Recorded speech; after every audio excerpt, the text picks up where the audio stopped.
اهلا اهلا، وحشتوني. بما اننا خلصنا رمضان نرجع بقى لقواعدنا. لما سألتوني كتير في الفيديوهات اللي فاتت عن انواع مكن القهوة اللي عندي، فحبيت ان انا اوريكم النوع ده. انا اوريدي استعملتها وجربتها، فحبيت اوريكم واحكي لكم التفاصيل عنها. النوع ده من المكن القهوة ده بيبقى اسمه دريب كوفي ميكر. هي بتشتغل عن طريق التنقيط، بتعمل امريكان كوفي. فهي من الحاجات الحلوه قوي الاقتصاديه، واللي موجود منها انواع كتير قوي في السوق، تقدري تجيبيها وتشوفيها وتقارني بين الانواع. وسهله قوي، تقدري تستعمليها طول اليوم بسهوله، لانها بتعمل قهوه خفيفه، بتكون يعني تحسوا انها حاجه خفيفه في بدايه اليوم، مش القهوه التقيله قوي اللي ممكن تضرك لو انت من النوع اللي بيحب يشرب قهوه كتير في اليوم. فبصراحه دي من الحاجات الحلوه قوي اللي هتنفعك. وكنت نزلت لكم ريفيو قبل كده عن مكنه القهوه اللي كنت جايباها، اللي هي خاصه بالكبسولات. هسيب لكم اللينك بتاعها ان شاء الله في الديسكريبشن بوكس، عشان برضو لو انتوا حابين تستفسروا عنه.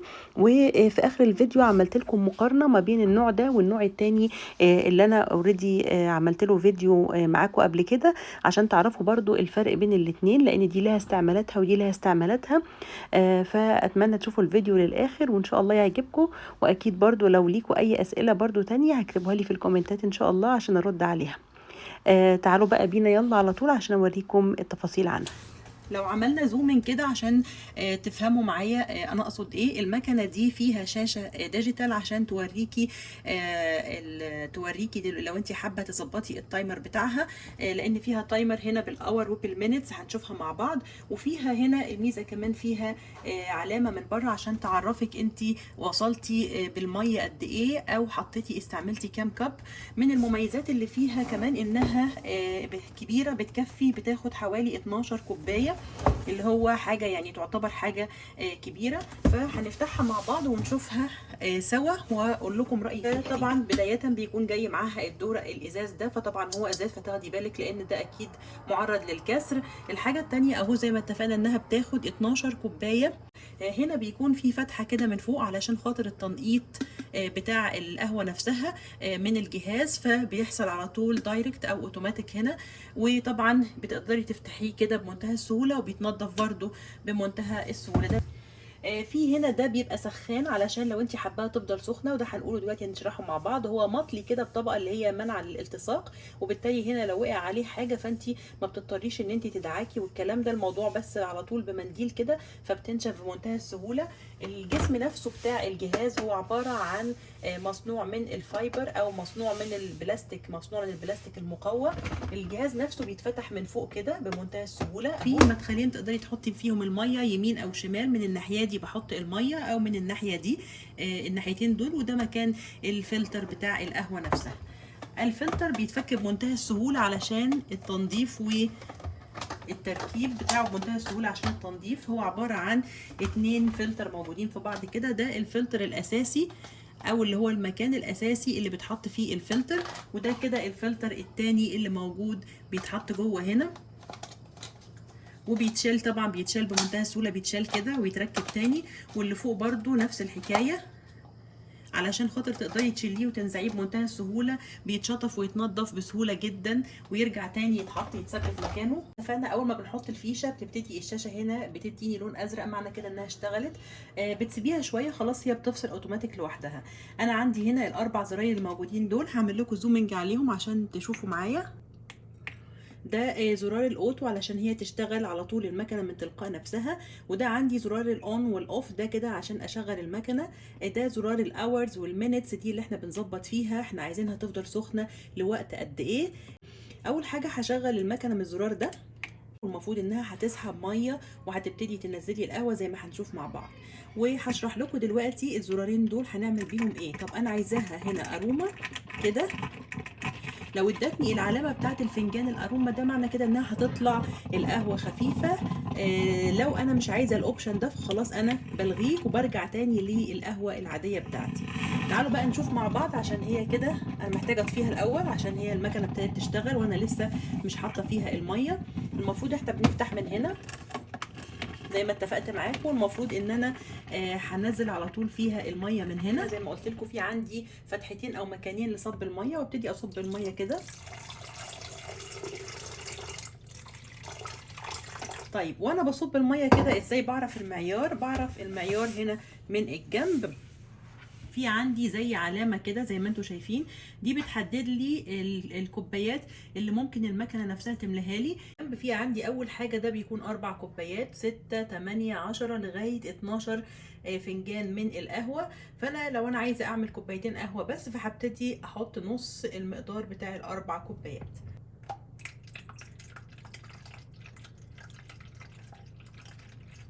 كده انا وصلت لنص المعيار بتاع الاربع كوبايات لو انا عايزه اعمل كوبايتين. فتعالوا بقى كده هحطها على جنب دلوقتي واكلمكم على انواع القهوه اللي انا بستخدمها. دي النوعين اللي انا جبتهم، او النوعين اللي انا استخدمتهم، وهقول لكم برضو الفرق بينهم. دي اسمها نوع كده اسمه فولجر. في النوع التاني اللي هي الالي كوفي اهي.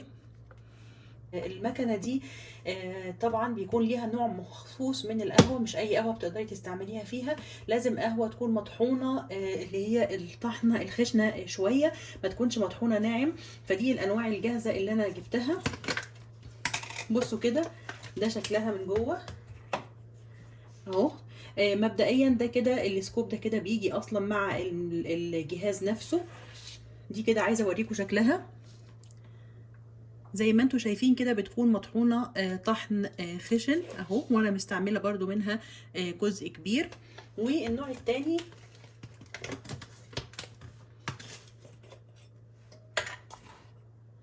دي يعني انعم سنه بسيطه قوي من التانية.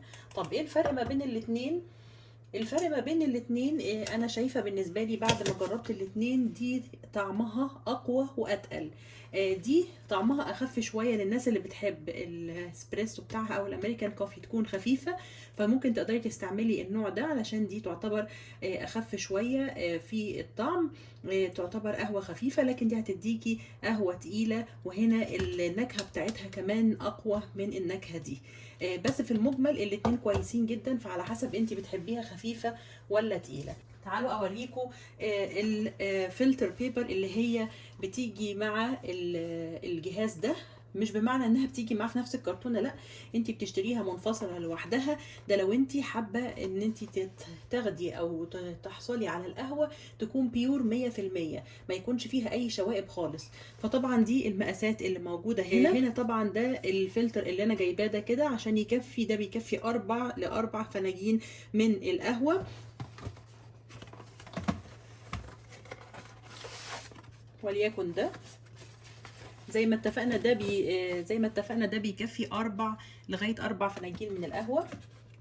ببتدي افتحه كده اهو واركبه هنا في الجزء ده. فانا ركبته كده في الجزء ده، ببتدي احط هنا البن اللي عندي. فهاخد كده من هنا، انا هعمل كوبايتين، فهاخد معلقتين كبار، لكل كوباية معلقة. انتي بتحبي اتقل من كده ممكن تحطي اتقل من كده.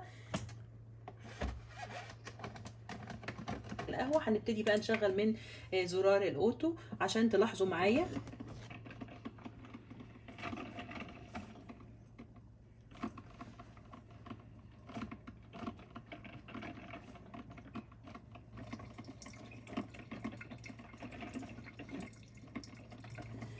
اهو كده هي خلصت تقريبا، خدت وقت حوالي يعني بتاخد حوالي 3 دقايق مثلا علشان تخلص، على حسب برضو عدد الفناجين اللي عندك. دي كده اهو، ده كده فنجانين القهوة اللي طلعوا تمام. طبعا البليت دوت بيفضل سخن، خدي بالك منه عشان ده بيفضل سخن طول ما انتي مشغله الجهاز لسه ما فصلش، فبيفضل سخن. فانا عايزه اظبط من هنا مثلا، انا عايزه اظبطه هنا على عدد معين، يعني هنا هظبط اخليه يفضل سخن وقت قد ايه. فببتدي اشغل من هنا ان انا اظبط الوقت اللي انا عايزاه يفضل الجهاز سخن فيه. لو انا حابه الجهاز يفضل شغال عدد معين، يفضل شغال سي نص ساعه، فبظبطه من التايمر اللي هنا علشان تفضل مدياني القهوه بتاعتي سخنه. لو انا حابه من النوع اللي بحب اروح واجي اشرب منها بالذات في بدايه اليوم.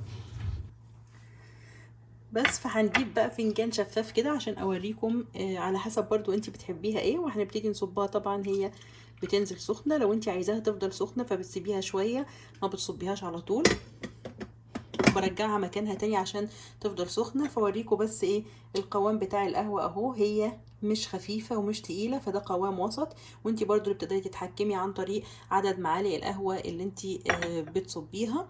وطبعا ده بيكون حاجه يعني لعشاق القهوه بقى، دي حاجه لذيذه قوي في بدايه اليوم كده لما تاخديها مع قطعه شوكولاته كده دارك، فبتبقى احسن حاجه. تعالوا بقى نقارن ما بين الجهازين. بدايه كده بالنسبه للفئه السعريه، فطبعا الجهاز ده كفئه سعريه سعره اعلى من ده. طيب الفرق بين الاتنين ايه؟ دي هتديني اسبريسو ودي اسبريسو برضو، بس الفرق ان دي بتديني زي انا وريتكم في الفيديو اللي فات، بتديني زي ما تكوني عامله كده القهوه بيكون ليها وش. لكن طبعا هنا القهوه زي ما انتم شايفين هي بتطلع اسبريسو عاديه خالص، ما بيكونش ليها يعني الاسبريسو ما بيكونش ليها اي وش. لكن هنا دي بتديني وش فوق للقهوه، فده الفرق الملحوظ ما بين الاتنين. ارجعوا للفيديو اللي فات هتفهموا قصدي ايه. دي طبعا تكنيك استخدامها غير دي خالص، ونوع القهوه هنا غير نوع القهوه هنا. القهوه هنا ملي بتعتمد على الكبسولز اللي هي بتتحط هنا كده.